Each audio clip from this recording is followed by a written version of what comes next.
You begin tonight not in the stars, but within yourself.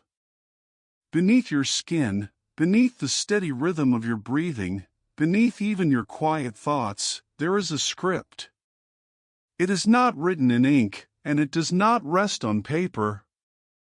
It coils softly inside nearly every cell of your body, folded with exquisite care. This script is your DNA, a long, winding molecule shaped like a gentle spiral staircase, turning and turning in patient silence. If you could shrink yourself smaller than a grain of dust, smaller than a speck of light, you could stand before it. You would see two delicate strands wrapped around one another, like intertwined ribbons. Along each ribbon are tiny molecular shapes, arranged in pairs like the rungs of a ladder. These shapes are called bases, and there are only 4 of them. Just 4. Adenine, thymine, cytosine, guanine. Their names feel long and technical when spoken quickly, but you do not need to hold them tightly. You can imagine them instead as 4 simple letters in a quiet alphabet. 4 symbols that repeat and rearrange themselves in countless patterns. 4 notes that compose the symphony of your body. Inside you, these letters are not static. They are arranged in sequences, long chains of meaning stretching across billions of positions. If written out, your DNA would fill libraries. And yet it is stored inside a space so small you cannot see it with your naked eye. You are, in a very real sense, a story written in molecular script. This alphabet works through pairing. Adenine always bonds with thymine. Cytosine always bonds with guanine. Like partners who recognize one another in a crowd, they fit together with chemical precision. Their shapes align. Their electric charges complement each other. It is not preference or intention, it is chemistry, the quiet attraction of form and force. Because of this pairing, DNA can copy itself. When a cell divides, the 2 strands gently separate. Each strand becomes a template, guiding the creation of its missing partner. Like a zipper opening and then closing again, the molecule ensures that the message continues. And this message is not abstract. It becomes you. Within your cells, sections of DNA are read and transcribed into a related molecule called RNA. If DNA is a library kept safe in the nucleus, RNA is a handwritten note carried into the busy factory of the cell. There, the sequence is translated into proteins, long chains of amino acids folded into precise shapes. Proteins are the workers of your body. They build structures, carry oxygen, send signals, catalyze reactions.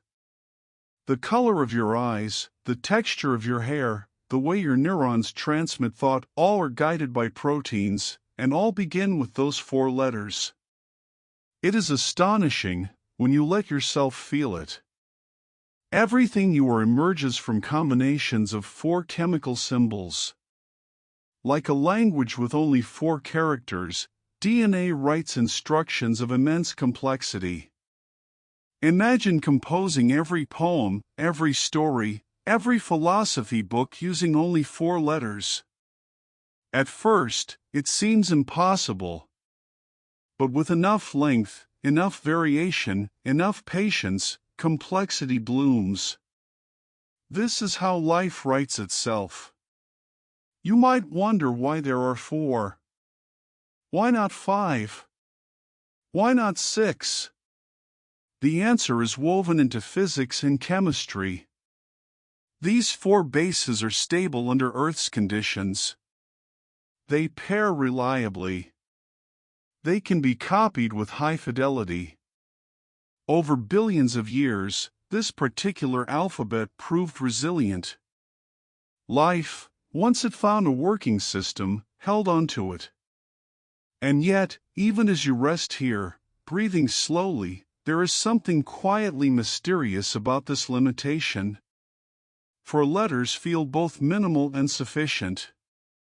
Like the primary colors blending into endless shades. Like four directions guiding infinite journeys.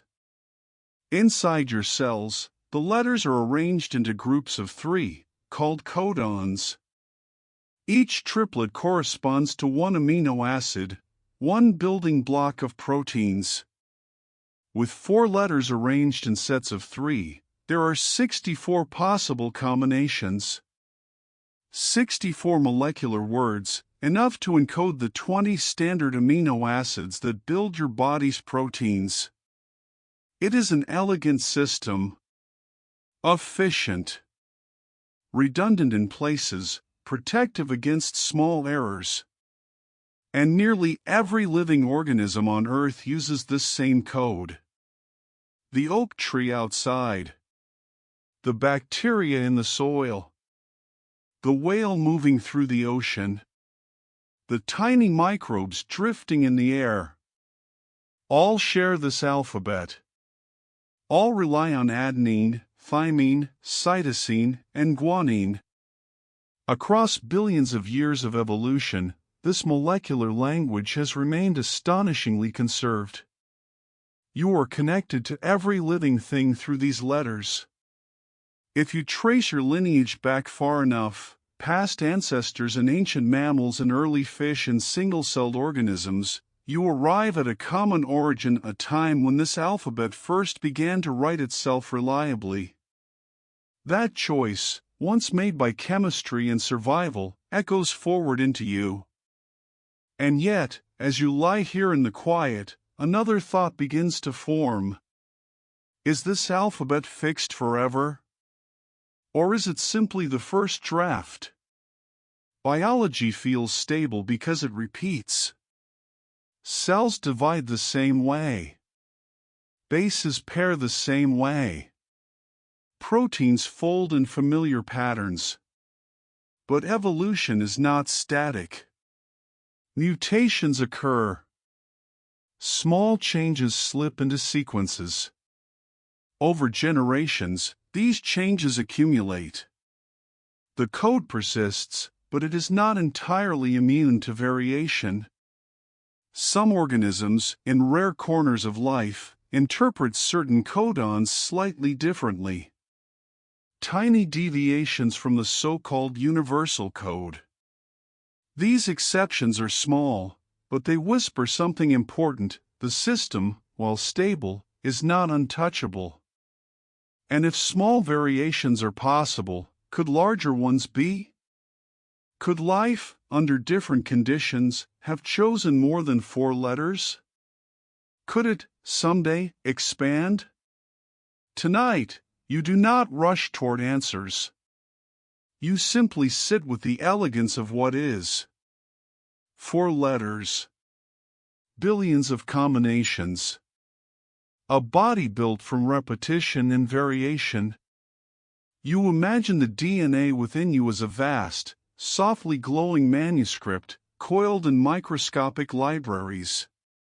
Each cell holds a complete copy. Each copy hums with potential.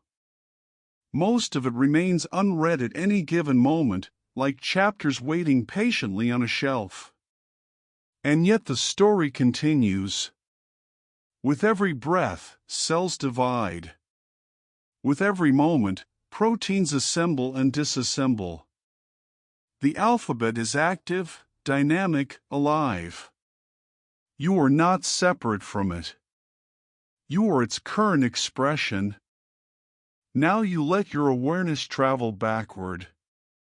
Not just decades, not centuries, but billions of years. The earth is young. The surface is restless and hot. Volcanoes breathe thick clouds into the sky. Lightning flickers through an atmosphere rich with simple gases.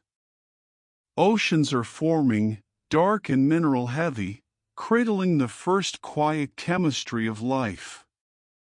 There are no cells yet, no leaves, no bones, no eyes to see the horizon, only molecules drifting in water, colliding, separating, meeting again. And yet, even here, something is beginning. In these early oceans, carbon atoms bond with hydrogen, oxygen, nitrogen, and phosphorus. These elements are not alive, but they are capable. Carbon, especially, is a master of connection. It forms long chains, stable rings, flexible frameworks. It is the patient architect of organic chemistry. Among the countless reactions taking place in tidal pools and deep-sea vents, certain molecules emerge that can store information. Not information as you think of it, no language, no meaning, but patterns. Repeating structures. Sequences. Scientists call this period the prebiotic world, a time before biology but rich with possibility. Experiments in modern laboratories have shown that under conditions similar to early Earth, simple organic molecules can form spontaneously. Amino acids, sugars, and, eventually, components of nucleotides, the building blocks of DNA and RNA. You imagine these early nucleotides as scattered tiles on a vast ocean floor. Each tile carries a base adenine, cytosine, guanine, or uracil in the earliest RNA-like systems. Thymine would come later, as DNA evolved greater stability. But at first, RNA likely leads the way. RNA is simpler than DNA. It usually forms a single strand. And unlike DNA, it can both store information and perform chemical reactions. It is like a molecule that can both carry a message and act upon it. Many scientists believe that life began in what is called the RNA world, a time when RNA molecules replicated themselves before DNA and proteins took over their specialized roles. Replication, at this stage, is imperfect. But even imperfect copying is powerful. When a strand of RNA forms, its bases attract complementary partners. Adenine pairs with uracil. Cytosine pairs with guanine. These pairings are not chosen, they arise from hydrogen bonds, subtle electrical attractions between atoms. The shapes align. The charges balance. The molecules fit. And so, for the first time, chemistry begins to echo itself. A sequence forms. Complementary bases align. A second strand assembles. Two strands separate. Each guides the formation of another. It is not yet life as you know it. But it is repetition. It is inheritance. In this gentle mirroring, something extraordinary happens. Patterns persist. Most molecular arrangements fall apart quickly. They drift away, dissolve, react into something else. But sequences that contemplate their own copying remain a little longer. And if a sequence happens to fold into a shape that helps it replicate more efficiently, it persists longer still. This is the earliest whisper of natural selection. Not animals competing. Not even cells. Just molecules that happen to endure because their shapes and sequences favor continuation. You can picture these early oceans as a quiet laboratory. trillions of experiments happening simultaneously. Most fail. A few continue. Those that continue become slightly more common, slightly more stable. Over immense spans of time, the alphabet refines itself. Uracil eventually gives way to thymine in DNA, offering greater chemical stability. A double-stranded structure emerges, protecting the genetic message. DNA becomes the long-term archive. RNA remains the messenger and sometimes the catalyst. Adenine pairs with thymine. Cytosine pairs with guanine. The rules settle in. These 4 bases are not random survivors. Their chemical structures allow for consistent pairing without too much rigidity or too much looseness. They are stable enough to endure, flexible enough to mutate. They strike a balance between order and variation. And this balance is everything. If replication were perfectly rigid, evolution would freeze. If it were too chaotic, information would dissolve. But with 4 letters and complementary pairing, life finds a middle path. Mistakes happen occasionally, mutations, but most copies remain faithful. Through countless cycles of replication and error, sequences grow longer. Some strands begin to encode instructions for building proteins. Proteins, once formed, can speed up chemical reactions dramatically. They become catalysts, making replication faster and more reliable. Now the conversation deepens. DNA stores. RNA carries. Proteins act. The central flow of information, DNA to RNA to protein, begins to stabilize. This is sometimes called the central dogma of molecular biology, though it is less a rule and more a description of flow. Information moves in one primary direction, shaping structure and function. You feel the simplicity of it. For letters, arranged in triplets, encode amino acids. Amino acids link into proteins. Proteins build cells. Cells build organisms. But here, in the ancient ocean, this system is still emerging. The genetic code, the mapping between codons and amino acids, is not yet fully fixed. Different early communities of molecules may experiment with slightly different assignments. Over time, one system proves especially robust. It minimizes the damage of mutations. If a single base changes, often the resulting amino acid remains chemically similar. The code becomes resilient, like a language designed to absorb typos without losing meaning entirely. And so it spreads.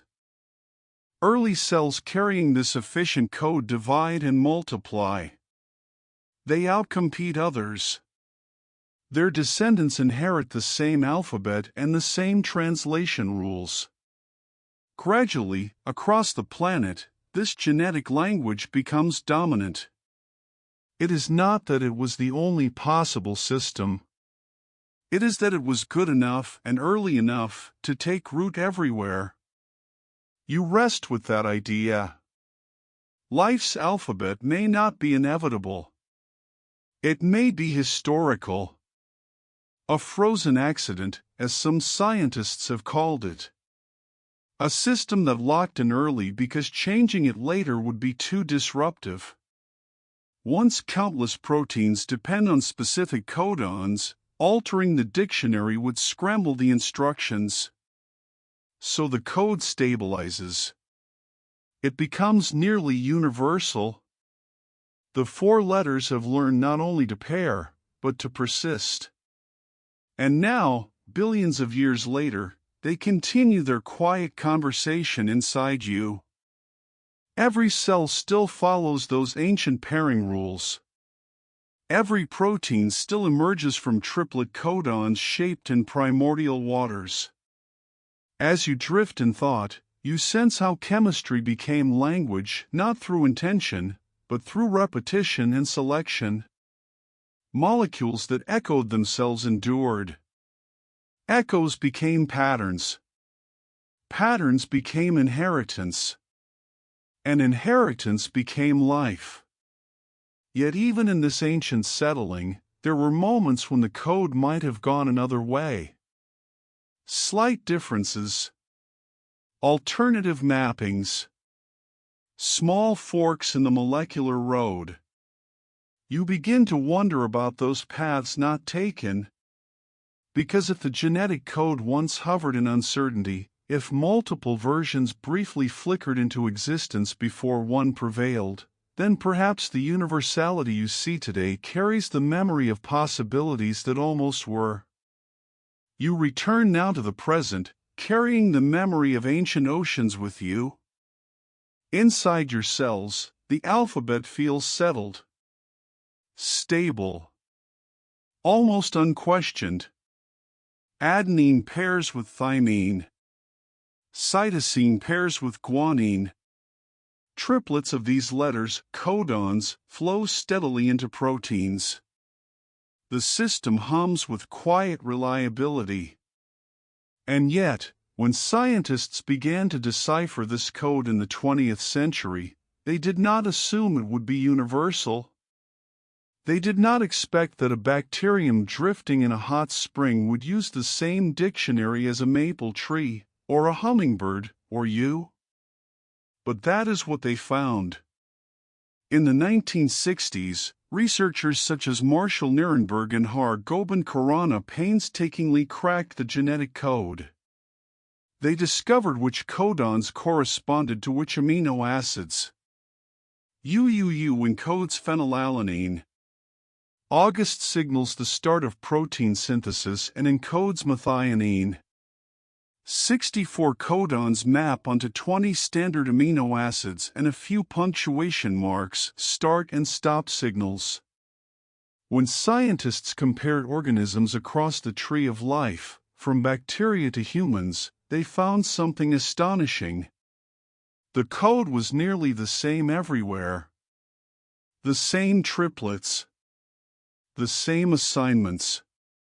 The same molecular dictionary. You can feel how improbable that seems. Life diversified into millions of species, each adapted to its own environment, each evolving unique traits.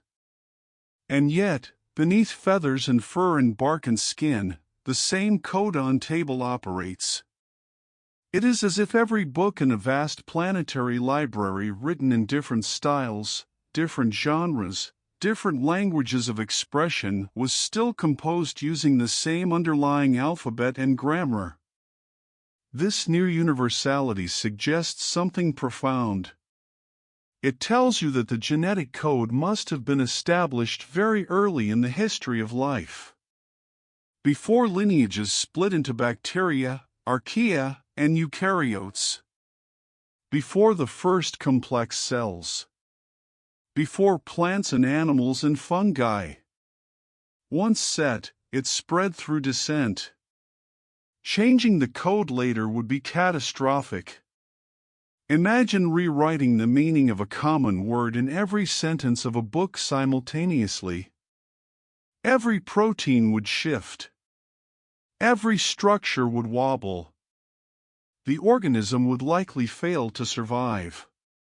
And so the code froze not because it was perfect, but because it was deeply embedded. Some scientists have called it a frozen accident. The phrase suggests that among many possible genetic codes, one became dominant simply because it emerged early and locked itself in. Not inevitable. Not uniquely optimal.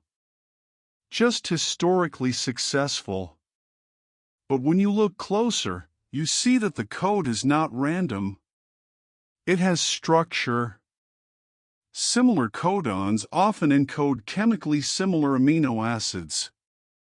If a single base mutates, the resulting amino acid may differ only slightly in shape or charge. This softens the impact of errors. For example, codons that begin with UU often encode hydrophobic amino acids, those that prefer to hide from water inside folded proteins. The code seems arranged to minimize damage from small mistakes. This suggests refinement, not pure accident. Over billions of generations, natural selection may have favored versions of the code that buffered against mutation. Organisms with more resilient mappings survived more reliably. Gradually, the genetic dictionary optimized itself, not perfectly, but sufficiently. And still, you sense something else. Almost universal is not entirely universal. In certain mitochondria, the tiny energy-producing organelles inside your cells, the code differs slightly. Some codons that signal stop in the standard code instead encode amino acids. In some single-celled organisms, a codon that usually means one amino acid has been reassigned to another. These variations are rare and subtle, but they are real. You imagine them as dialects. Small shifts in pronunciation or meaning within a common language. The core grammar remains intact, but certain words change definition in specific communities. These exceptions tell you something important: the code can change. Not easily. Not frequently. But under certain conditions, it can bend. Scientists have studied how such changes might occur. One model suggests that if a particular codon becomes rarely used, it creates an opportunity. If the cellular machinery that reads the codon disappears or mutates, and a new transfer RNA evolves to interpret it differently, the assignment can shift. Gradually, through selection and drift, a codon can be reassigned without catastrophic consequences. It is like retiring a seldom used word, then reintroducing it with a new meaning. But these changes require careful timing and low risk. Most codons are too deeply embedded to alter safely. The more essential a word is in the language of life, the harder it is to redefine. And so the code remains largely stable across Earth. You feel the weight of that stability. Billions of organisms. Billions of years. One shared molecular lexicon. This unity is not just poetic, it is practical. Because all life uses the same code, genes can sometimes be transferred between species. A human gene inserted into bacteria can be read correctly. A jellyfish gene encoding a glowing protein can function inside a mouse. The universality of the code makes genetic engineering possible. It reveals a deep kinship among living beings. You and the oak tree share more than sunlight and air. You share codons. And yet, if you let your thoughts drift gently, you return to that early moment before the code froze. When mapping between codons and amino acids was still fluid. When different assignments may have competed in the primordial world. There could have been alternatives. A code with slightly different groupings. A code assigning certain amino acids to different triplets. A code with a different pattern of redundancy. Life might have looked similar or perhaps subtly different. Proteins might fold with slight variations. Evolutionary paths might diverge in small but meaningful ways.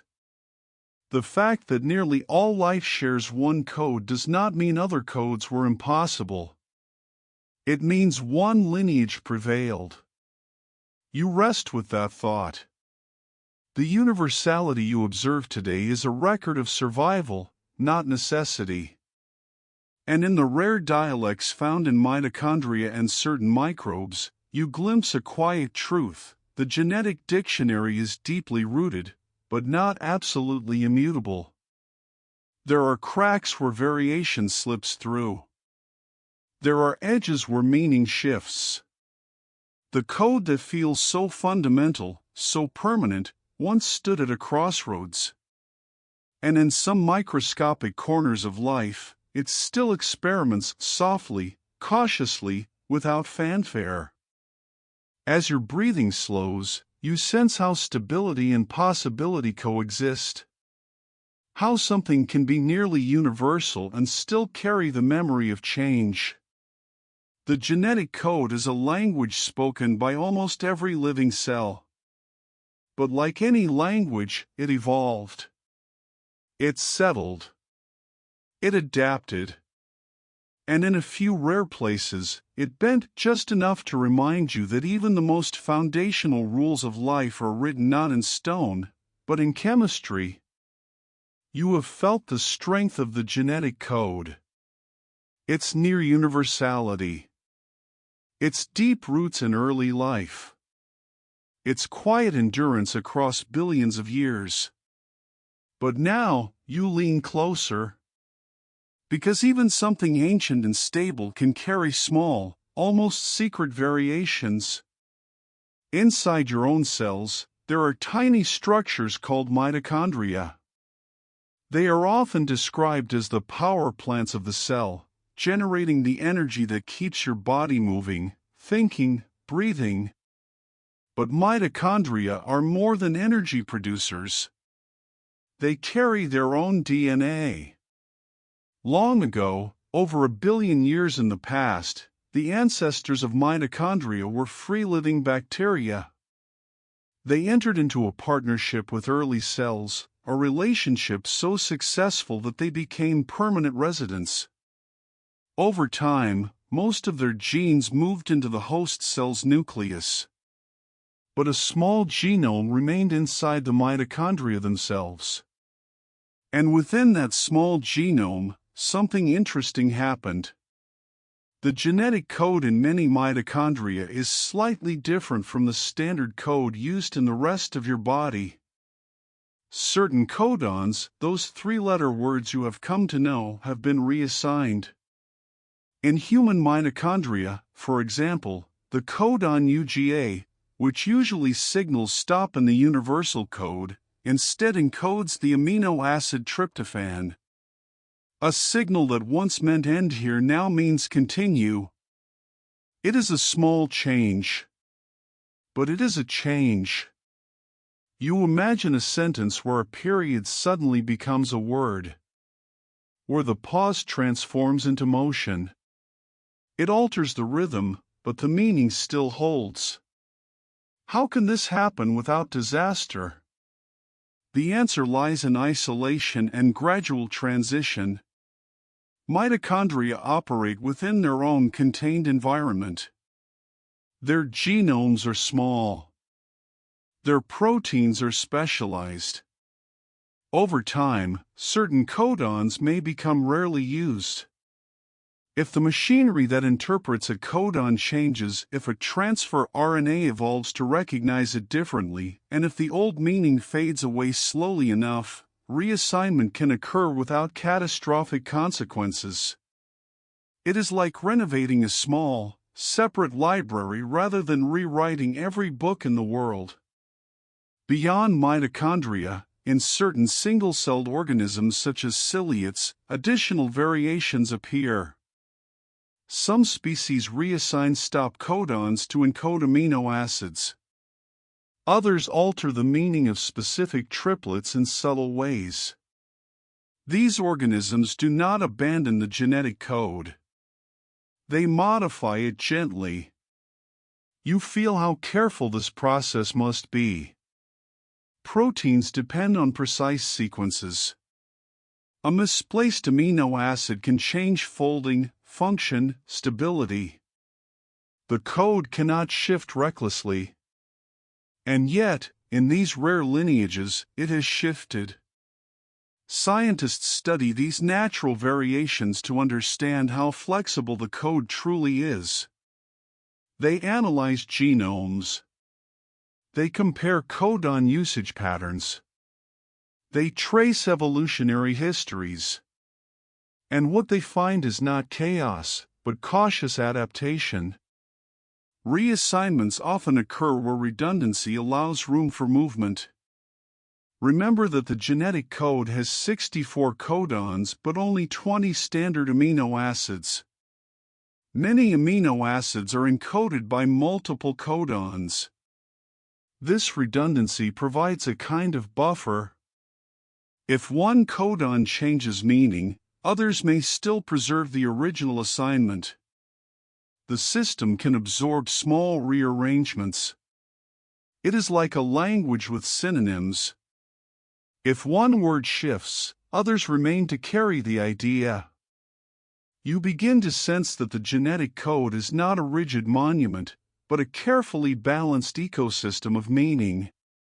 Stable, yes, but with pockets of flexibility. This flexibility reveals something subtle about evolution. Evolution is often imagined as dramatic transformation, finches changing beaks, mammals evolving from reptiles, flowers diversifying into endless shapes. But beneath those visible changes lies molecular evolution, quiet and incremental. Sometimes evolution acts not by inventing entirely new systems, but by nudging existing ones. A codon becomes rare. A transfer RNA mutates slightly. A reassignment takes hold in a small population. If it does not harm survival, it may spread. Over generations, what was once an exception becomes the new norm for that lineage. You rest with the elegance of this process.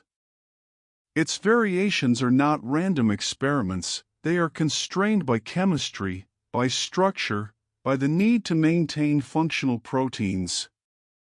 Life explores possibility, but it does so within boundaries. And those boundaries are shaped by physical reality, by hydrogen bonds, by molecular geometry, by the energetics of folding and interaction. The fact that natural code variations exist tells you something important.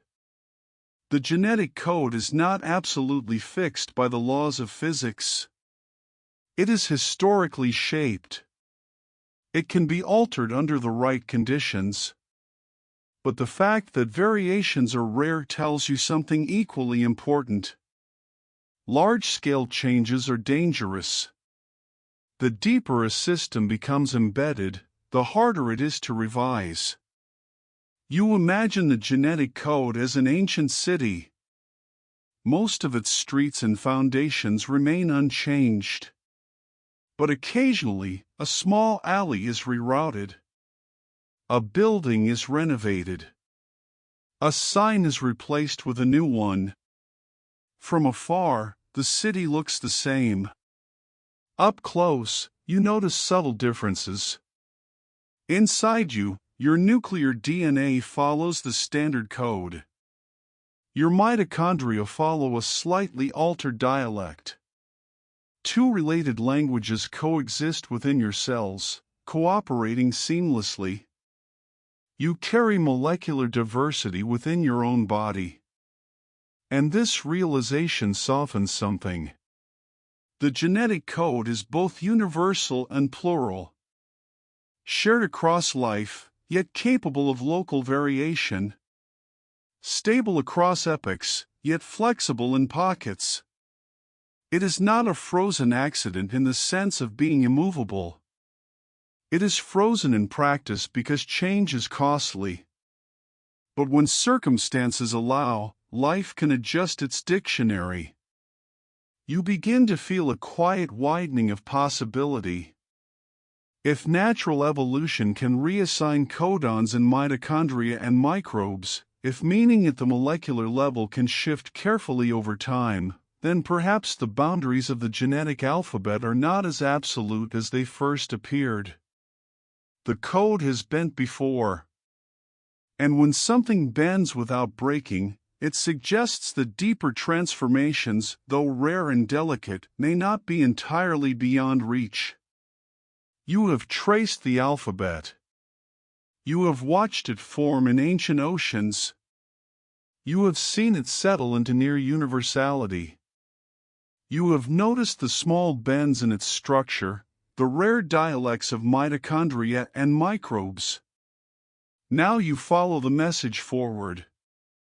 Because letters alone are quiet things. It is what they build that gives them voice. Inside your cells, DNA rests like a reference library. It does not roam freely. It does not construct directly. Instead, when a gene is needed, a segment of DNA is copied into RNA. This process is called transcription, though you can imagine it as careful handwriting. An enzyme moves along the DNA strand, reading its sequence, assembling a complementary RNA copy.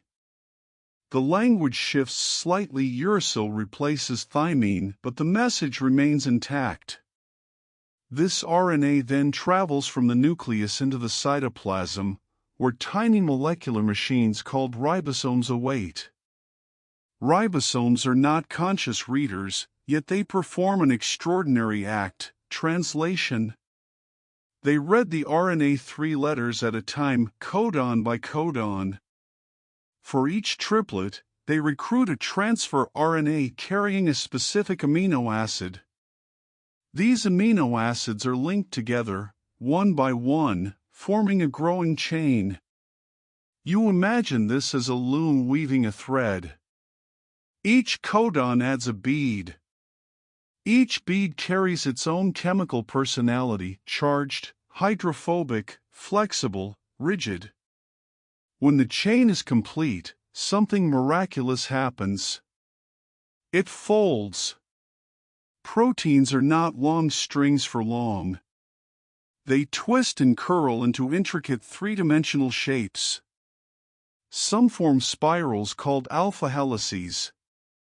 Others flatten into sheets known as beta sheets. These structures bend and loop until a precise final form emerges. And it is shape that determines function. A protein shaped like a pocket can bind to a specific molecule. A protein shaped like a tunnel can transport ions across a membrane. A protein shaped like a lever can generate motion. The meaning encoded in DNA becomes geometry. And geometry becomes life.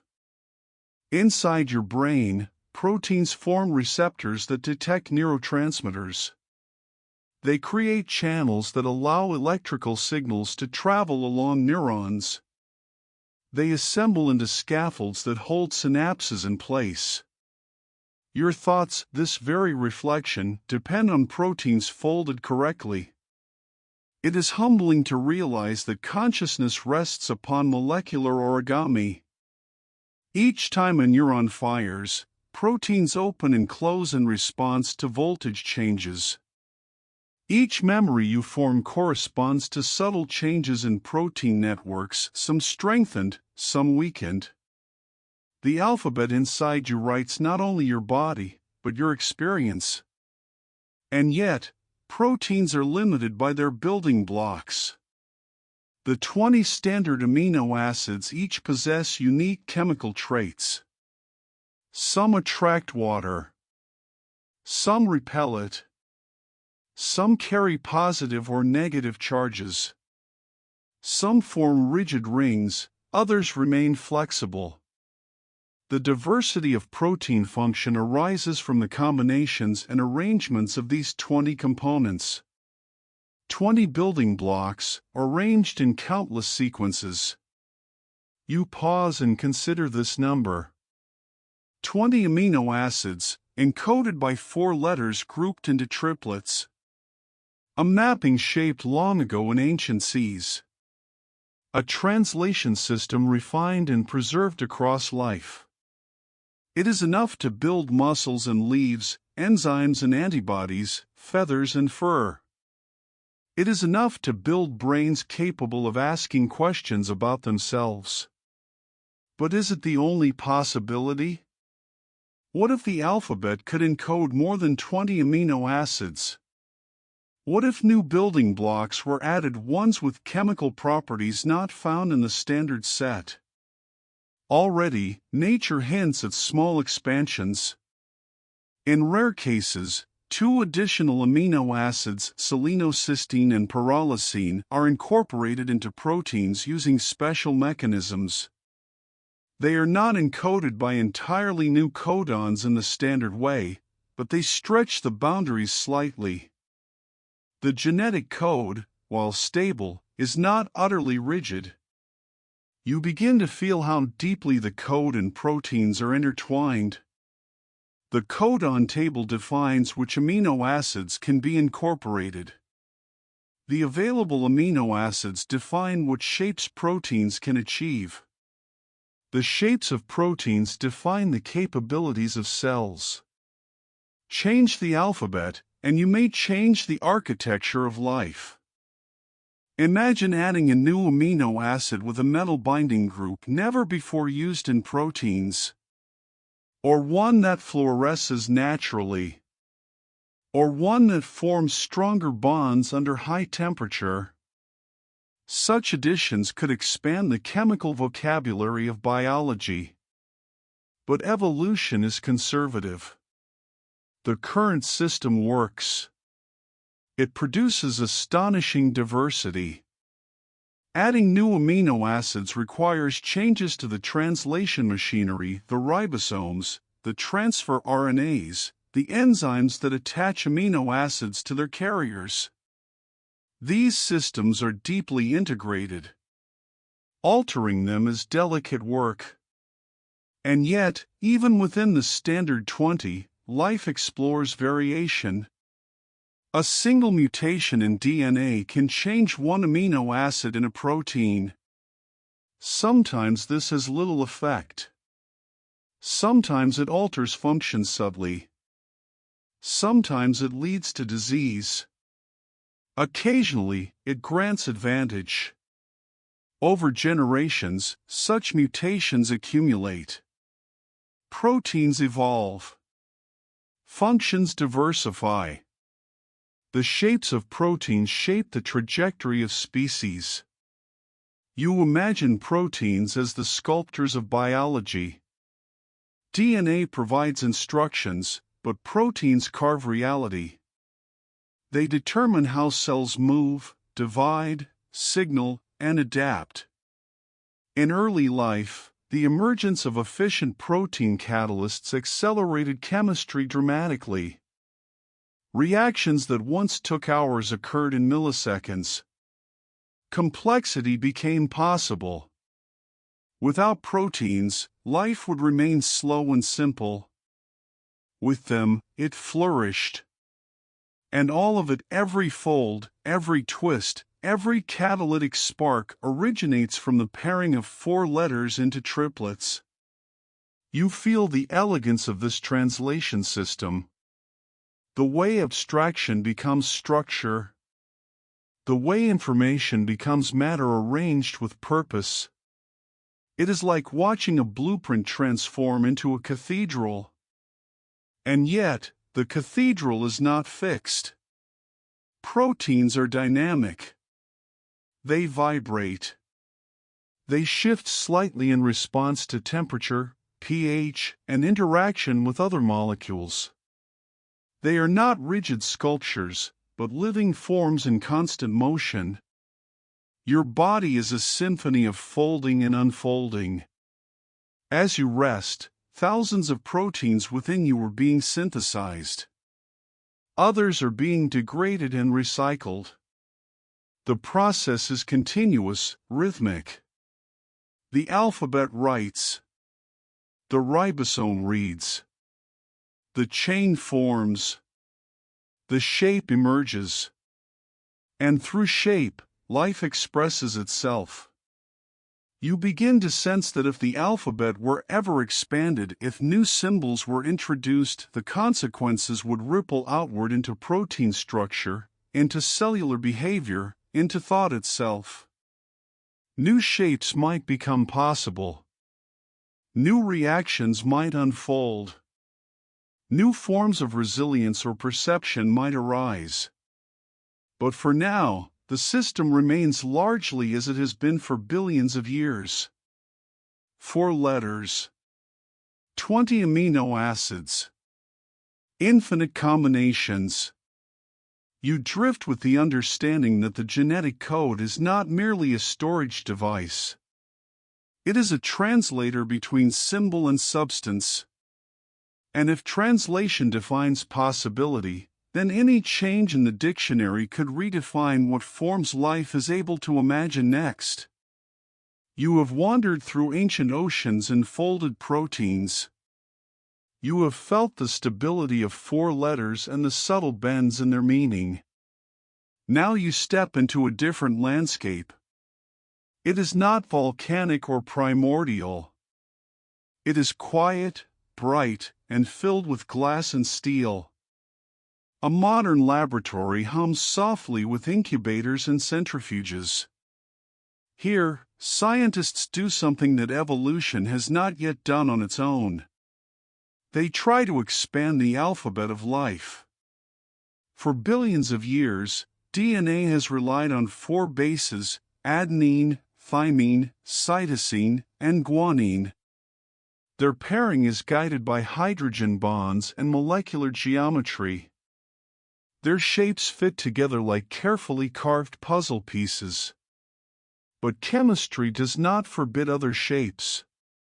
In recent decades, researchers have designed synthetic nucleotides, new molecular letters that can pair with each other but not with the natural 4. These artificial bases are built to fit within the DNA double helix without distorting its structure. They are crafted so that their size and spacing match the familiar geometry of the spiral staircase. You imagine a new pair of tiles added to the ancient mosaic, not replacing the old ones, but resting alongside them.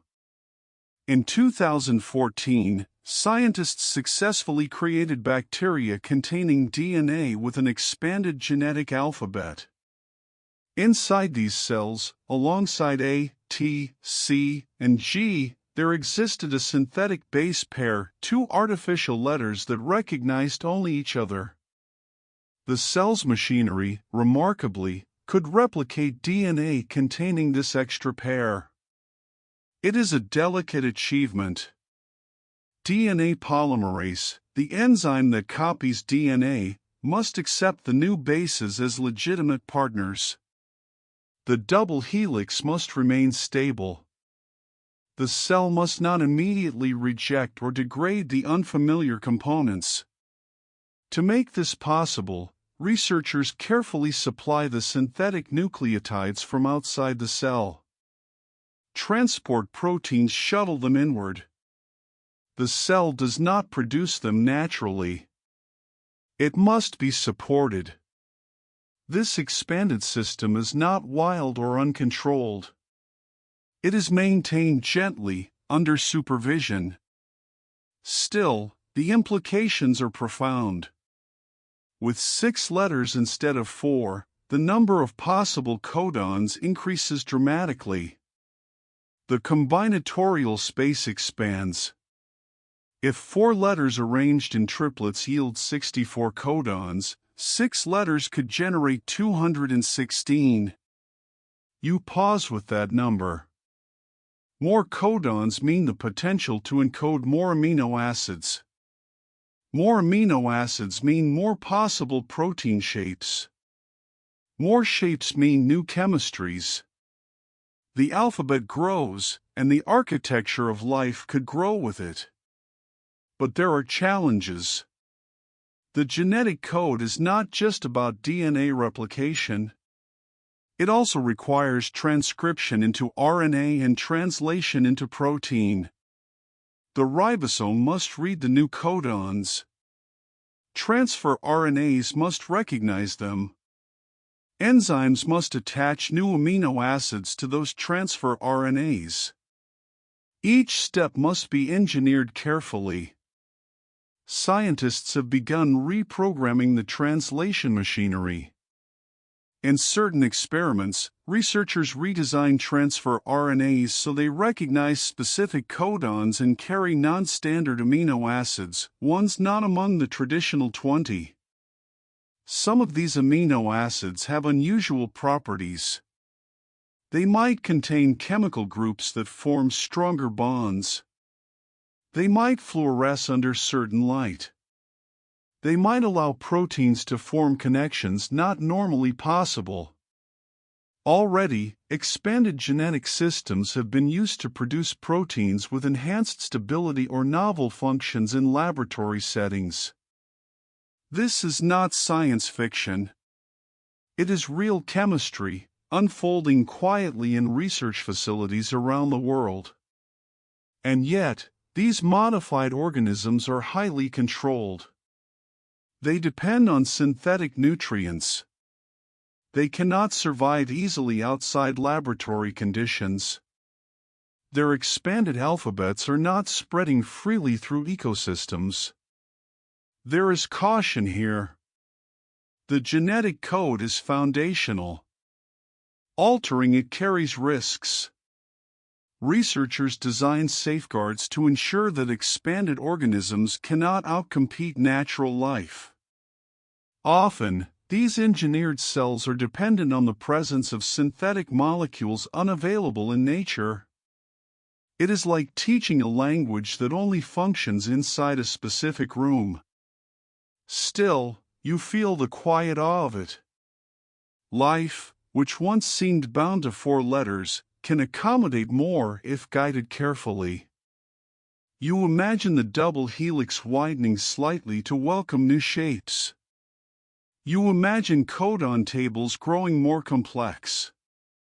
You imagine proteins folding into configurations never before seen on Earth. The alphabet, once thought fixed, reveals new capacity. And yet, you also sense how much effort this requires. Evolution had billions of years to refine its system.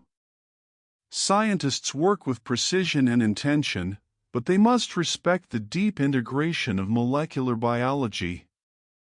Every change reverberates through replication, transcription, translation, and metabolism. This is not simply adding letters to a page. It is rewiring a living system. The fact that it can be done at all suggests something profound. The genetic code is not locked by absolute physical law. It is historically entrenched, but chemically flexible. For letters were enough. But they may not be the only possible choice. As you sit with this thought, you imagine 2 parallel timelines. In one, life evolves naturally with its ancient alphabet. In another, guided by human curiosity, new symbols are introduced carefully, thoughtfully. Both are expressions of chemistry exploring possibility. There is something tender about this moment in scientific history. For the first time, life is not only evolving through mutation and selection. It is being gently edited by minds that themselves arose from the original 4-letter script. The alphabet has given rise to beings capable of expanding it. You breathe slowly and consider the symmetry.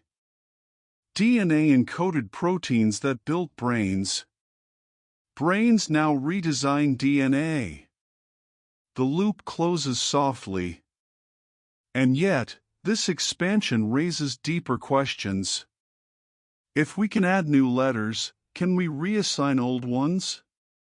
If new codons can be created, can existing codons be freed for different meanings? The laboratory experiments with synthetic bases are only one path. Another path involves rewriting the code itself, altering how triplets are interpreted without adding entirely new letters. You feel the story turning gently toward that possibility. Because expanding the alphabet is one way to grow language. But redefining words within the same alphabet is another. You have seen new letters added beside the ancient four. Now you explore a subtler craft. Instead of expanding the alphabet, scientists sometimes choose to redefine its words. The genetic code is built from triplets, three-letter codons that correspond to amino acids or to punctuation signals like start and stop. 64 possible combinations arise from 4 letters arranged in threes. Yet only 20 standard amino acids are encoded, plus start and stop instructions. This leaves redundancy. Multiple codons can specify the same amino acid. For example, several codons encode leucine. Several encode serine. The language of life contains synonyms. And where there are synonyms, there is room for reassignment. You imagine a word in a language that is rarely used. If it fades from conversation, it becomes available. Its letters still exist, but its meaning grows quiet. In molecular biology, something similar can occur. Scientists have learned to remove a specific codon from an organism's genome, replacing all instances of it with alternative synonymous codons that encode the same amino acid. It is a painstaking process. Thousands of genetic edits may be required.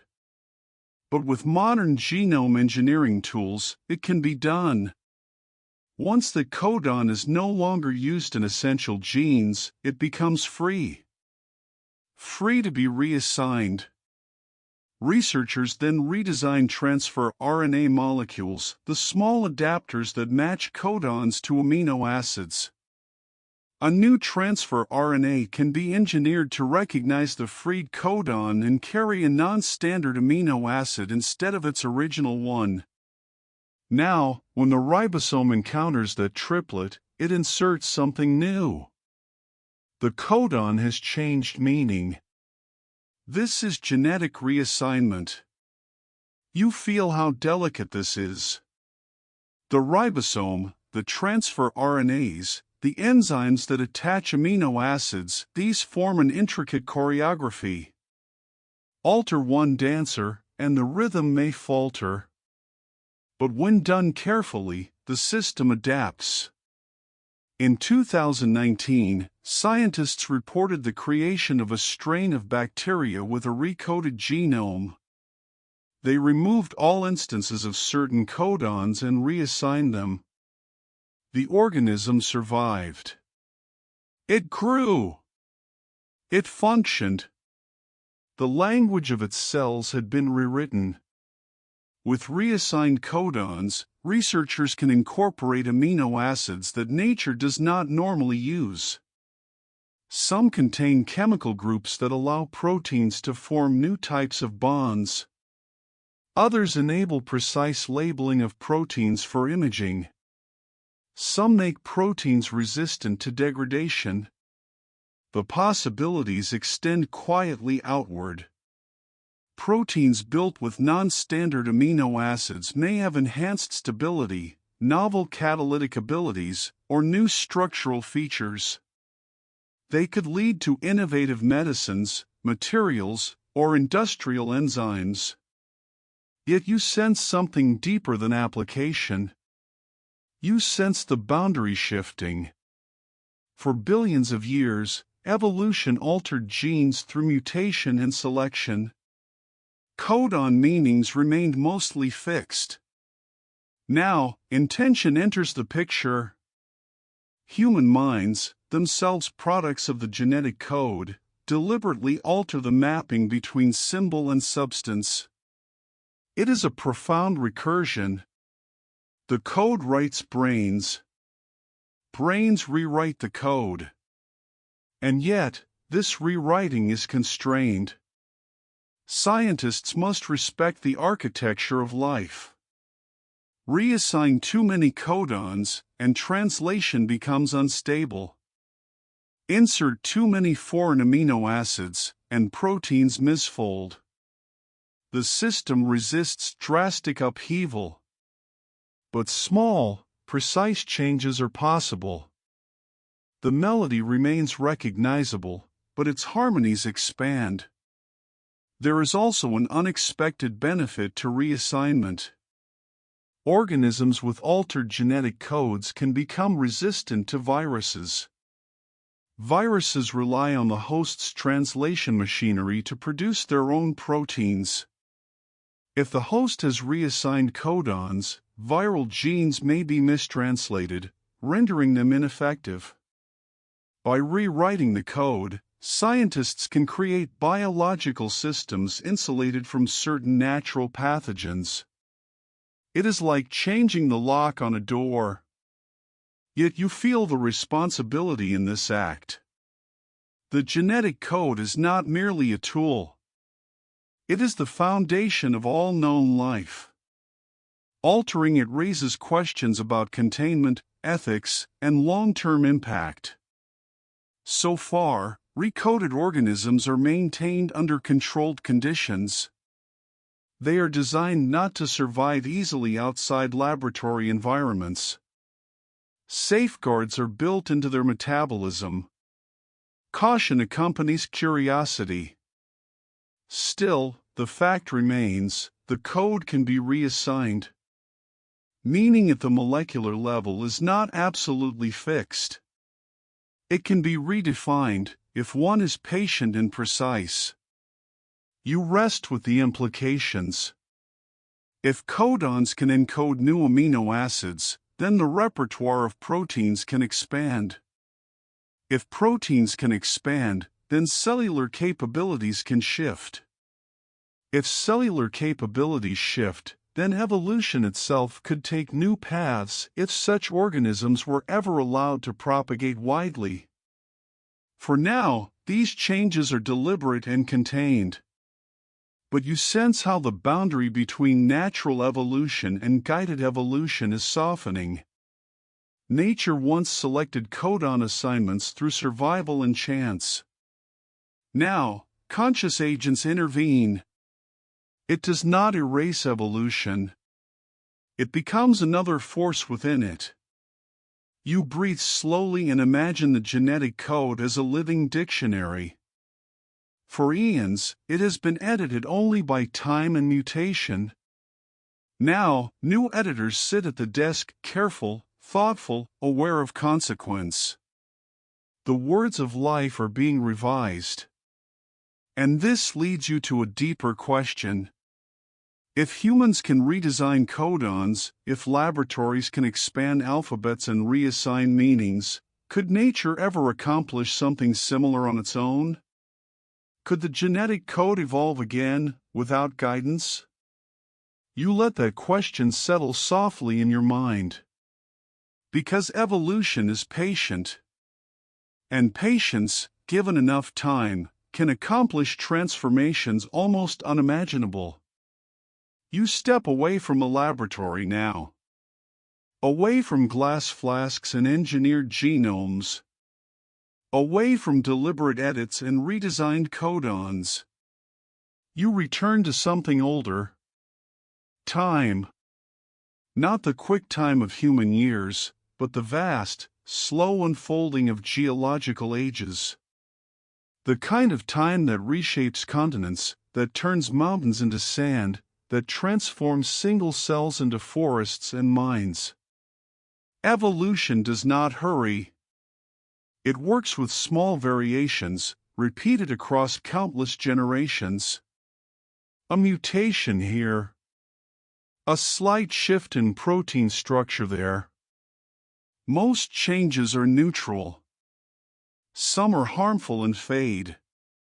A few, quietly beneficial, persist. You imagine these mutations as ripples across a calm lake. One appears. Then another. They intersect, overlap, dissipate.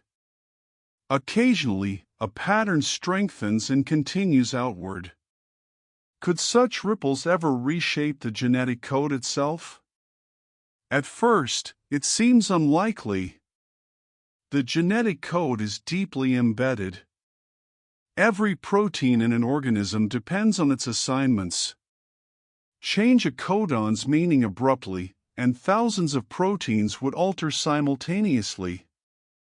The organism would likely fail. But evolution rarely acts abruptly. Instead, it moves gradually, exploiting redundancy and isolation. Remember that many amino acids are encoded by multiple codons. This redundancy offers flexibility. If one codon becomes rare, perhaps replaced over time by synonymous alternatives, it may eventually disappear from essential genes.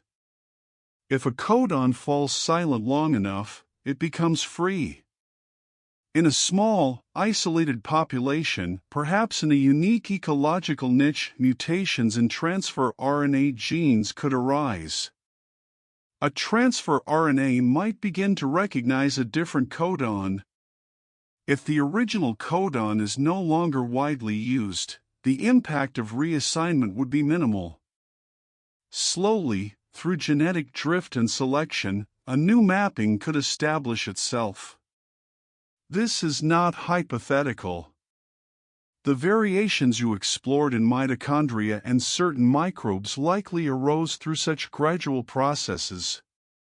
Evolution, given time, can rewire small portions of its own translation system. But expanding the alphabet itself, adding entirely new base pairs, would be far more complex. The 4 canonical bases are deeply integrated into replication enzymes, repair systems, and structural constraints of the double helix. Introducing a 5th or 6th natural base would require coordinated changes across multiple molecular systems. It is not impossible in principle. Chemistry allows for other pairing schemes. But the evolutionary path would be steep. You imagine a rare mutation producing a modified base, one slightly different in structure. If it could pair reliably and be copied by existing polymerases, it might persist briefly. But the replication machinery is highly specific. Deviations are usually corrected or removed. Natural selection tends to favor stability. And yet, evolution is also inventive. Life has adapted to extreme heat, crushing pressure, intense radiation. It has incorporated unusual amino acids like selenocysteine through specialized mechanisms. It has evolved RNA molecules that catalyze reactions once thought exclusive to proteins. The history of biology is filled with surprises. So you sit with the tension. Evolution is conservative because survival demands reliability. But it is creative because variation is inevitable. Perhaps the genetic code persists not because change is forbidden, but because the current system occupies a deep local optimum, a valley of stability surrounded by steep slopes. To move to a radically different code might require crossing unstable terrain.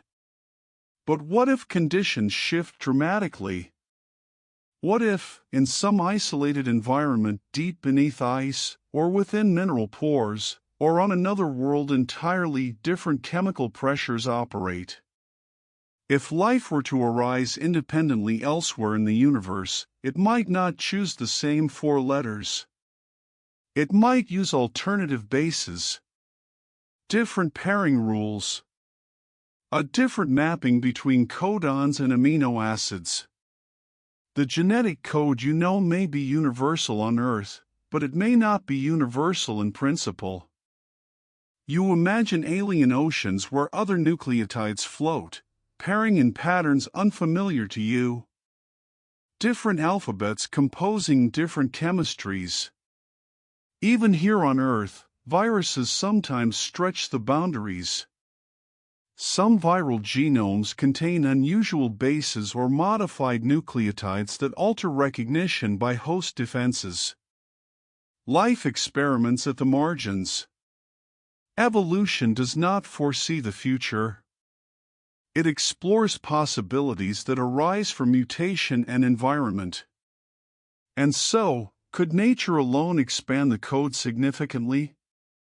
Perhaps, but only under rare circumstances. More likely, gradual codon reassignment will continue in small pockets. Subtle shifts rather than sweeping revolutions. The genetic code is like a deeply rooted tree. Its trunk is thick and stable. Its branches, however, can bend. New twigs can form. Leaves can change. You feel comfort in this image. Evolution does not need to rewrite everything to create diversity. Small changes in gene regulation, in protein interaction, in developmental timing can generate immense variation in form. The four-letter alphabet has proven remarkably sufficient. Yet sufficiency does not mean finality. If environmental pressures were strong enough, if mutations accumulated in just the right sequence, if isolation provided protection from immediate competition, deeper transformations could unfold. Not quickly, not dramatically, but slowly, over spans of time that dwarf human history. You rest with the patience of evolution.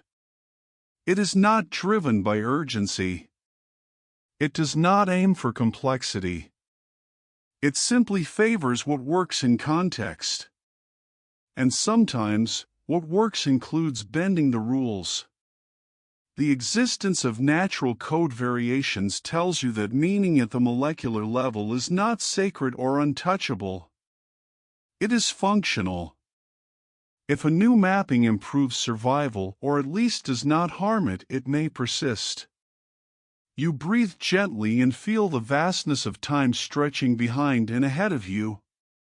The genetic code, as you know it, has endured for billions of years. It may endure for billions more. Or it may slowly, subtly transform in ways no current organism anticipates. Evolution is not static preservation. It is continuous negotiation between stability and change. And as you contemplate this balance, another question arises softly within you. If new symbols or reassigned codons became widespread, whether by nature or design, how would life itself change? What new abilities might emerge? What new senses, new chemistries, new forms might unfold from even a single additional symbol in the script of life? You carry with you the patient rhythms of evolution, the slow bending of codons, the rare dialects in mitochondria, the subtle experimentation life has allowed over billions of years. Now, you allow your mind to drift into possibility. Not fantasy, but grounded in chemistry and biology. What if the alphabet could grow? What if new symbols could be added to the script of life? Each codon is a word. Each amino acid, a syllable.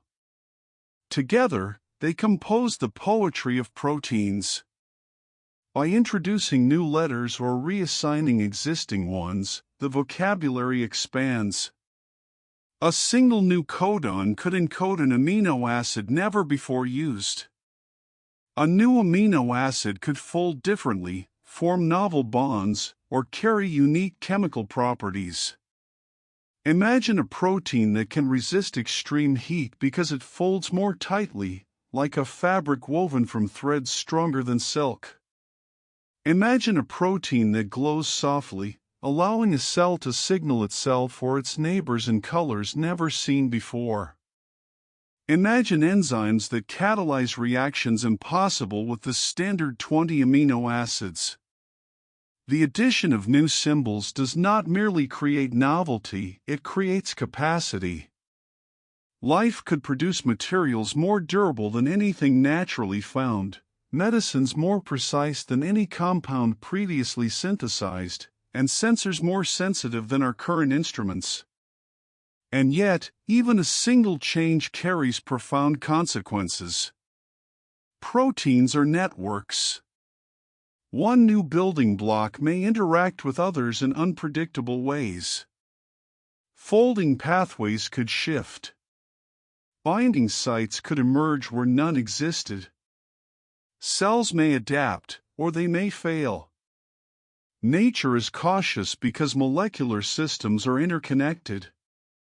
But in carefully controlled experiments, scientists have begun to explore these possibilities. By introducing new codons or reassigned ones, they have created proteins that incorporate non-standard amino acids, extending chemical functionality. These proteins are not merely longer chains, they are bridges to entirely new molecular capabilities. You feel the elegance of this expansion. It is like discovering a hidden color in the spectrum. Life has always existed in shades of blue, green, and red. But now, with new symbols, you glimpse ultraviolet, infrared, and subtle gradients that were once invisible. Consider perception. Proteins and sensory cells detect photons, chemicals, and mechanical forces. If their building blocks could change, might the cells detect new wavelengths of light, different chemical signals, or more subtle pressure variations? Life might gain senses previously inconceivable.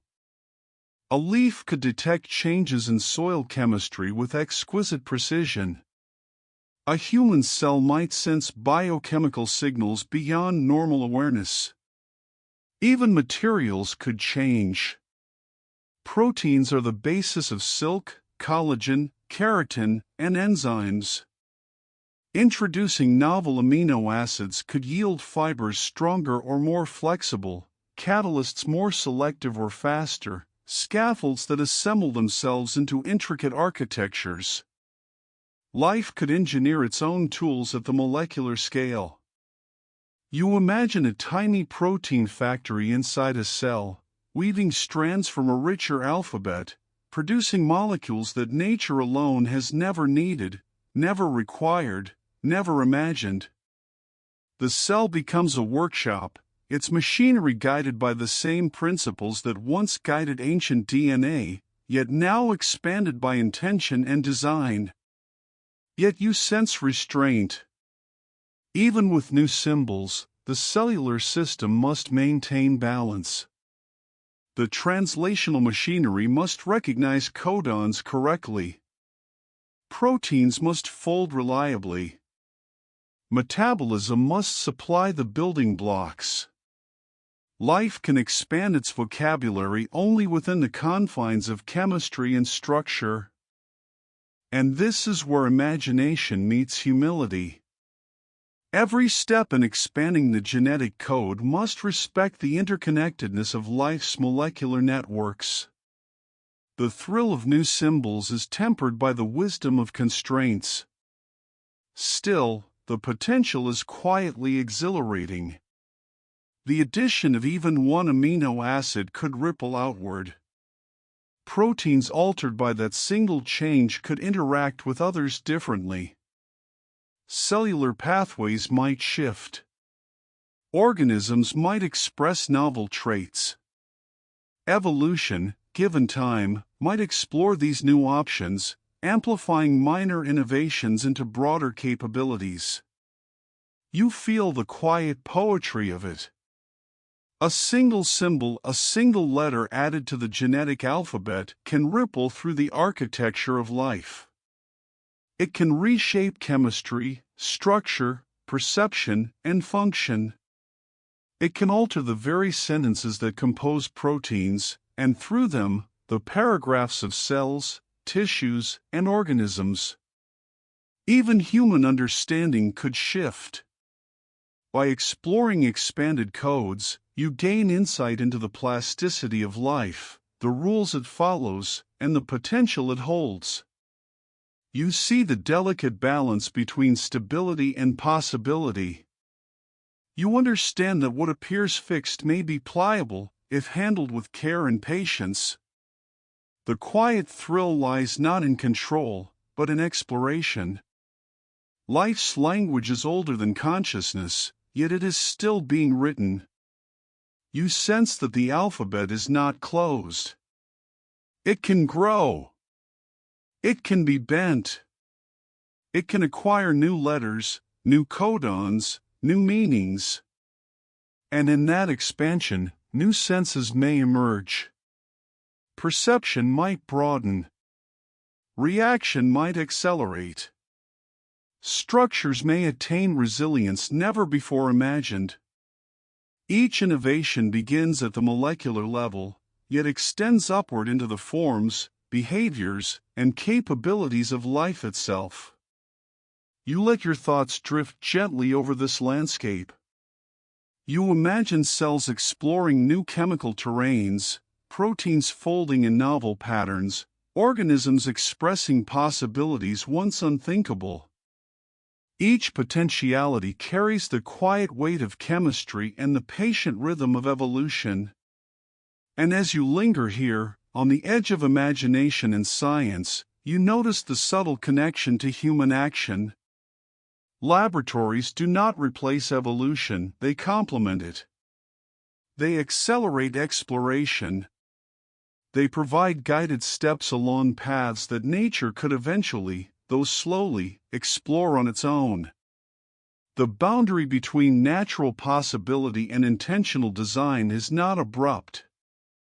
It is a gradient, a soft twilight where curiosity, caution, and creativity mingle. You feel the excitement of discovery, yet the patience of time. A single new symbol can alter a sentence. Multiple symbols can change paragraphs. The genetic story of life, once limited to 4 letters and 20 amino acids, is poised at the threshold of expansion. And as you imagine these new sentences being written in cells, folding into proteins, enabling new functions, you rest with the awareness that every tiny molecular change carries potential to ripple outward, softly, quietly, through the architecture of life itself. The question lingers, if one new symbol can reshape a single protein, what might a richer alphabet allow life to perceive, to create, to become? You step back from the thrill of new symbols, from the laboratories and the subtle shifts in codon assignments, from the imagination of proteins folding into novel shapes, sensing new things, creating unseen materials. And you notice the weight of it all. Because expanding the language of life is not merely an intellectual exercise. It is an act of stewardship.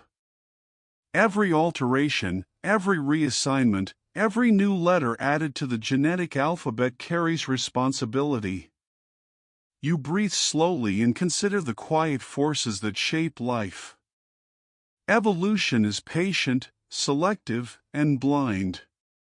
It does not rush. It does not act with malice, but it also does not act with foresight. Human intervention, by contrast, is deliberate. Our choices have consequences beyond the laboratory, beyond our immediate understanding. What does it mean to rewrite codons, to add new amino acids, to redesign the alphabet that life has used for billions of years? Each intervention opens doors that nature has rarely or never opened. Each experiment must balance curiosity with caution. You imagine the cells in a petri dish. They are small, obedient, alive. They follow molecular rules but cannot consent. They are experiments in possibility, carefully guided by human hands. And yet, in their obedience, they remind you that biology is intricate, interconnected, fragile. A small mistake in design could ripple outward in unpredictable ways. Safety is paramount. Laboratories designing expanded codes implement containment strategies. Organisms are engineered to depend on synthetic molecules not found in nature. They cannot survive freely outside the controlled environment. Redundant safety mechanisms are built to prevent accidental release. But safety alone is not the full answer. Responsibility also includes foresight. What could happen if the principles of expanded codes were misapplied? Could they alter ecosystems? Could synthetic life escape control? Could ethical lines be crossed in the pursuit of novelty or profit? You feel the calm gravity of these questions. They are not urgent alarms but gentle nudges, reminding you that curiosity must be accompanied by care. Science is not just about what is possible, it is also about what is wise. Balance is another subtle aspect. Expanding the alphabet may create incredible new proteins, enzymes, and materials. But each addition could also create unanticipated interactions. Proteins might misfold, metabolic pathways might be disrupted, cells might be stressed in ways not immediately obvious. You sense the interconnectedness of life at all scales. Molecular changes cascade into cellular behavior, tissues, organisms, ecosystems. The ripple of one small decision can travel farther than the eye can see. And humility becomes essential. Even as humans, capable of remarkable engineering, we are novices compared to billions of years of evolution. Life's complexity cannot be fully predicted. Each experiment is a dialogue with systems far older and more intricate than our minds. Ethics, in this context, is not a list of rules. It is an attitude, a presence, a careful listening. It is asking, are we ready to bear the consequences of these changes? Are we designing responsibly? Are we respecting the balance between possibility and prudence? You imagine a researcher pausing in a quiet moment, observing a newly synthesized protein folding, glowing softly under a microscope. The potential is thrilling, but the responsibility is real. Hands that can write new letters in life's alphabet must also weigh the long-term implications. Transparency is part of this. Scientific work in synthetic biology is accompanied by open discussion, peer review, and regulation. Researchers document experiments, share findings, and consider societal impacts. They do not act in isolation. They are part of a broader conversation about the future of life, ethics, and the responsibilities of creators. You feel the gentle rhythm of reflection settling in. Innovation and ethics are not opposites, they are intertwined. Expanding the genetic code is as much an exercise in mindfulness as it is in chemistry and biology. Wisdom grows alongside discovery.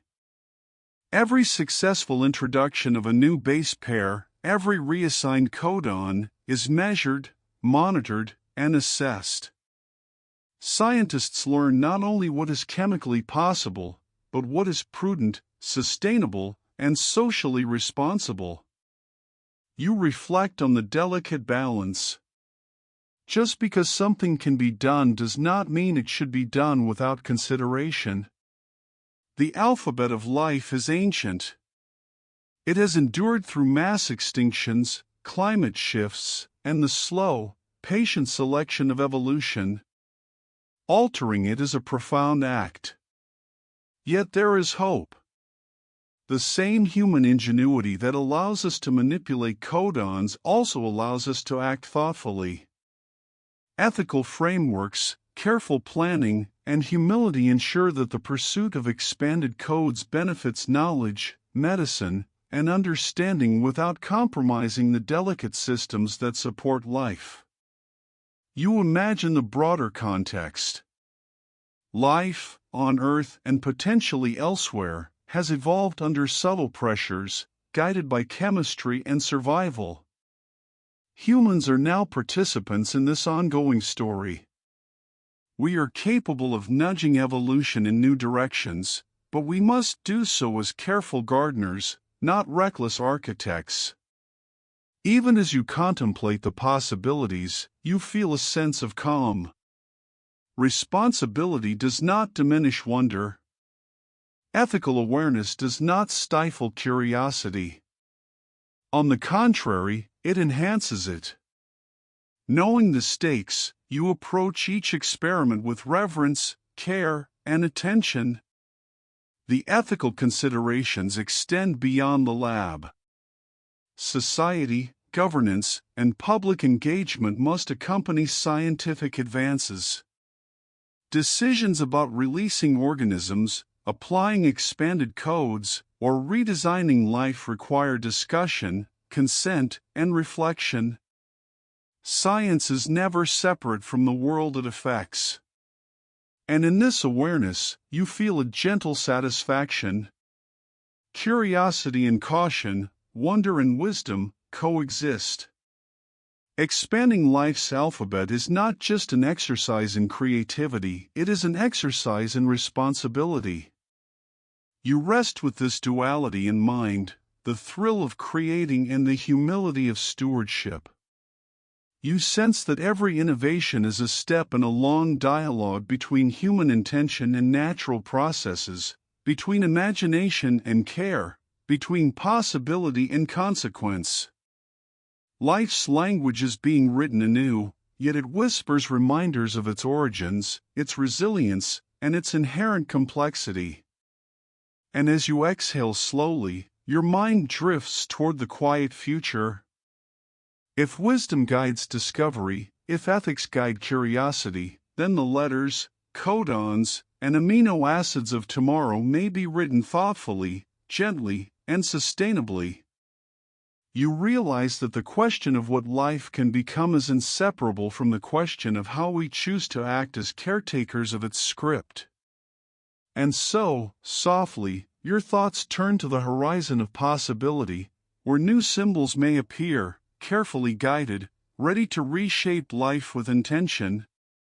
You sit quietly at the edge of imagination, letting your mind drift across time and possibility.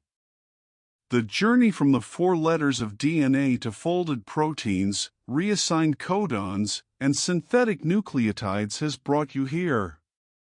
A place where history and potential converge, a moment to consider what the living alphabet of the future might be. Perhaps it remains unchanged. For letters, for familiar bases, each pairing in perfect harmony, have served life for billions of years. The redundancy, the symmetry, the elegance, they are sufficient. Life as we know it is resilient, adaptable, complex beyond our comprehension. Perhaps that is all that is needed. Perhaps the current alphabet, with its 20 amino acids and 64 codons, is enough for life to explore every necessary path on Earth. You imagine a world where the alphabet remains as it has been. Forests rise and fall. Oceans swell and recede. Creatures evolve through mutation and selection. Yet the molecular script remains constant, like an ancient melody carried through time, repeated yet never stale. There is beauty in this continuity. There is comfort in the stability of letters that have endured for eons. And yet, the possibilities introduced by human ingenuity ripple softly across your imagination. Laboratories experiment with synthetic bases and reassigned codons. the alphabet may expand, not by accident but by intention. New symbols could take root, first in carefully contained cells, then, perhaps in the distant future, within larger biological systems. Life could speak in a richer chemical language. Proteins could fold in ways never before realized. Cells might sense, respond, and interact with their environment differently. You feel a gentle awe at the patience and precision required for such growth. Expanding the alphabet is not reckless. It is careful, deliberate. Scientists act as custodians of life's possibilities, exploring them while maintaining boundaries. The thrill is an exploration, tempered by awareness. Every new symbol added is a whisper in the vast conversation of biology, not a shout. Consider what a single new letter could mean. One additional base could create new codons. New codons could encode new amino acids. New amino acids could fold into proteins with novel properties. Perhaps these proteins could produce stronger materials, or enzymes that catalyze reactions more efficiently, or molecules that act as sensors to detect the subtle rhythms of their environment.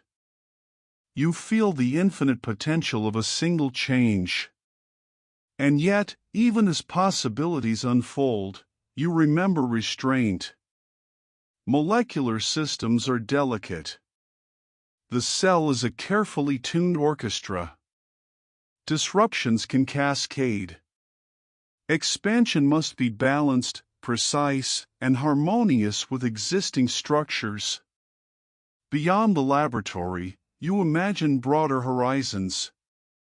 If life were to spread to new ecosystems, or even beyond Earth to other planets, could nature itself experiment with new letters? Could chemical pressures in alien environments select for nucleotides or amino acids unknown to Earth? Perhaps life elsewhere writes a different story, a unique alphabet responding to unfamiliar physics, chemistry, and environments. Back on Earth, you consider humanity's role. You have seen codons reassigned, synthetic bases integrated, and the alphabet gently expanded in labs. This is not creation ex nihilo, it is collaboration with natural rules. Scientists do not replace evolution, they augment it, exploring what is chemically and biologically possible. Human curiosity has become another force in the unfolding narrative of life. And you sense the recursive elegance of it. Life created organisms capable of understanding its own code. Those organisms, in turn, can experiment with that code, pushing its boundaries. For letters gave rise to minds. Minds now design new letters. It is a quiet feedback loop, a gentle spiral of reflection and creation. Yet you also see humility in this process. Expanding the alphabet is not a race. It is not a claim of dominion over life. It is a meditation on what life can be, a dialogue with its rules and limitations. It requires respect for complexity, patience for processes, and responsibility for consequences. You imagine future scientists, or perhaps future generations of life itself, adding new letters in ways we cannot yet conceive. Each addition, subtle or bold, will ripple through proteins, cells, tissues, and organisms. The chemical symphony will shift, yet the harmony must be preserved. Even if new symbols remain confined to laboratories, the implications are profound. The very notion that life can accommodate additional letters, additional codons, additional chemical meanings, expands our understanding of possibility. Life is not static. It is not predetermined. It remains open to invention, both natural and intentional. You picture the quiet unfolding of this story. Perhaps tomorrow's cells contain 1 or 2 additional letters, carefully integrated.